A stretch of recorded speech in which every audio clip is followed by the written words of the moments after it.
সত্যি হৃদয়ের লড়াইটা কিন্তু হৃদয়েই থেকে যাবে। যেভাবে বাংলাদেশের মান সম্মান পুরোটাই নিজের হাতে করে ধরে রাখলেন হৃদয়, তাতে করে বাংলাদেশ সমর্থক না, গোটা ক্রিকেট জগতে যারা ভালোবাসে ক্রিকেটকে তারা অবশ্যই হৃদয়ের এই লড়াইকে সম্মান জানাবেন।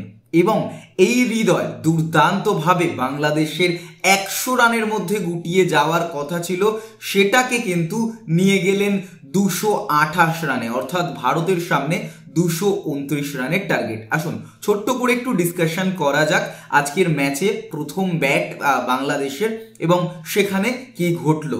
তো প্রথম কথা, রোহিত শর্মা আবারও টস হেরেছে এবং বাংলাদেশ টস জিতে প্রথম ব্যাট করার সিদ্ধান্ত নেয়।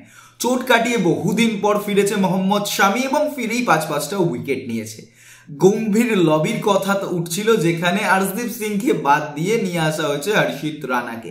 জবাব দিয়েছেন হর্ষিত রানা, 3টি গুরুত্বপূর্ণ উইকেট নিয়েছেন। অক্ষর প্যাটেল তিনি কিন্তু আজ হ্যাট্রিক করেই ফেলছিলেন। রোহিত শর্মার ক্যাচ মিস, একদম স্লিপে ক্যাচ মিসের জন্যই কিন্তু আজ হ্যাট্রিকটা হলো না অক্ষর প্যাটেলের।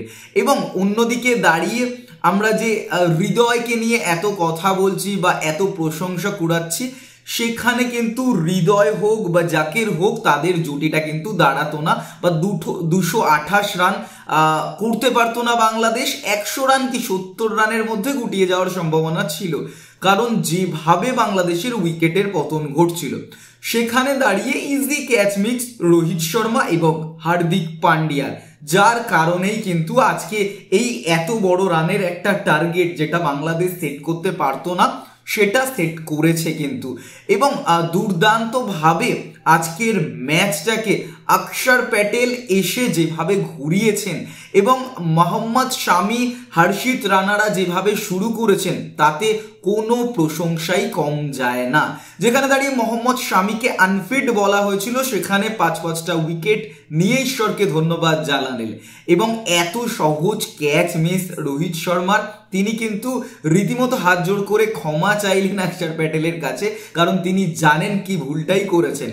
হয়তো হার্দিক পান্ডিয়া ক্যাচ মিসের জন্য আজ দেদার বকা খেতেন রোহিত শর্মার কাছে, বাট তিনি যে ক্যাচটা মিস করেছেন তারপরে সেখানে দাঁড়িয়ে আর এই কিছু বলার থাকে না। তবে বিরাট কোহলি ভাই, বীরেন্দ্র সেবক বলছেন সচিন তেন্ডুলকার যদি 40 বছর অব্দি খেলতে পারেন, বিরাট কোহলির যা ফিটনেস রয়েছে 40 বছর অব্দি অনায়াস ভঙ্গিতে তিনি খেলে যেতে পারেন। এবং বিরাট কোহলি সব থেকে কম ম্যাচ খেলে আজহারউদ্দিন এবং সচিন তেন্ডুলকারকে ছুঁয়ে ফেললেন। আজহারউদ্দিন 156টা ক্যাচ ধরেছেন ওডিআইতে, বিরাট কোহলি 156টা ধরলেন এবং সচিন তেন্ডুলকার ধরেছিলেন 140টি। অর্থাৎ এই মুহূর্তে দাঁড়িয়ে বিরাট কোহলি কিন্তু তাদের মানে আজহারউদ্দিনকে ছুলেন, সচিনকে টপকে গেলেন, পরবর্তীতে আরো অনেক রেকর্ড ভাঙবেন। তো এই টোটাল যে ম্যাচ, সেখানে তানজিদ কিন্তু 25 রানে 25 বলে 25 রান করে আউট হলেন অক্ষর প্যাটেলের কাছে। সৌম্য একেবারে ডাক 5 বল খেলে মোহাম্মদ শামির কাছে ধরা দিলেন। অন্যদিকে শান্ত একেবারেই শান্ত, হর্ষিত রানা তাকে আউট করলেন। মিরাজ 5 রান করলেন 10 বলে, আউট হলেন মোহাম্মদ শামির কাছে। হৃদয় 118 বলে 100 রান করলেন, তার উইকেটটা কিন্তু সেই হর্ষিত রানাই তুলে নিল। অন্যদিকে দাঁড়িয়ে মুশফিকুর, যাকে নিয়ে এত আলোচনা করছিল বাংলাদেশ মিডিয়া, তিনিও কিন্তু ফিরলেন, মানে আসলেন এবং চলে গেলেন। আউট হলেন অক্ষর প্যাটেলের কাছে।